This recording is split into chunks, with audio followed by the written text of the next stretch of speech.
শিক্ষামন্ত্রী doctor Dipu Moni MP বলেছেন, পাঠ্যপুস্তক হতে ধর্মশিক্ষা বাদ দেওয়া হয়নি। এটি অপপ্রচার। ধর্মশিক্ষা আগেও ছিল, এখনও আছে এবং ভবিষ্যতেও নিশ্চয়ই থাকবে।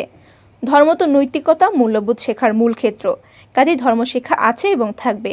অন্যান্য বিষয়ের মতো ধর্মশিক্ষাও এমনভাবে সাজানো হয়েছে যাতে শুধু পড়ে মুখস্থ করাই নয়, সেটিকে যেন বুঝে আত্মস্থ করে চর্চা করা হয়। কাজেই ধর্মশিক্ষা বাদ দেওয়ার প্রশ্নই ওঠে না। সোমবার সিলেট সার্কিট হাউসে শিক্ষা বিভাগের কর্মকর্তাদের সাথে মতবিনিময় সভায় তিনি এইসব কথা বলেন। মন্ত্রী আরও বলেন, যারা প্রশ্ন করছেন তারা কি আমাদের নতুন কারিকুলামের বা এই 2022 সালেও যে বইগুলো ছিল সেগুলো কি পড়ে দেখেছেন? একটু দয়া করে পড়ে দেখবেন, তাহলে আর প্রশ্ন করতে হবে না। সামাজিক যোগাযোগ মাধ্যমে অপব্যবহার করে একটি মহল এসব অপপ্রচার চালাচ্ছে। আমরা শিক্ষায় এগিয়ে না গেলে জাতিসংঘের সমীক্ষায় দক্ষিণ এশিয়ার মাধ্যমিক শিক্ষায় সবচেয়ে বেশি অগ্রসরমান দেশ হিসেবে বাংলাদেশের নাম আসতো না। পরে সভায় উপস্থিত শিক্ষকদের সাথে মতবিনিময়কালে শিক্ষামন্ত্রী বলেন, অনেকে অপপ্রচার চালায় বই থেকে মহানবী সাল্লাল্লাহু আলাইহি সাল্লামের জীবনী বাদ দেওয়া হয়েছে, ধর্মীয় ব্যক্তিত্ব বাদ দেওয়া হয়েছে। এগুলো তো সঠিক না। ধর্ম নিয়ে অপপ্রচার করা হচ্ছে, এটা ঠিক নয়।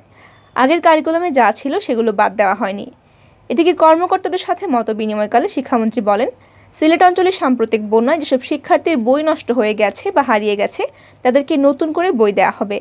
চলতি মাসের 24 তারিখের মধ্যে সেসব শিক্ষার্থীর হাতে বই পৌঁছে দেওয়া হবে। শিক্ষামন্ত্রী ডাক্তার দীপুমনি আরও বলেন, আমরা অ্যাসেসমেন্ট করছি কতজন শিক্ষার্থীর বই নষ্ট হয়েছে বা হারিয়ে গেছে। সেই অ্যাসেসমেন্ট অনুযায়ী আমরা বিভিন্ন অঞ্চল থেকে বইগুলো নিয়ে এসে দেওয়ার ব্যবস্থা করেছি। এই মাসের 24 তারিখের মধ্যে আমাদের সকল এসএসসি পরীক্ষার্থীদের হাতে বই পৌঁছে যাবে।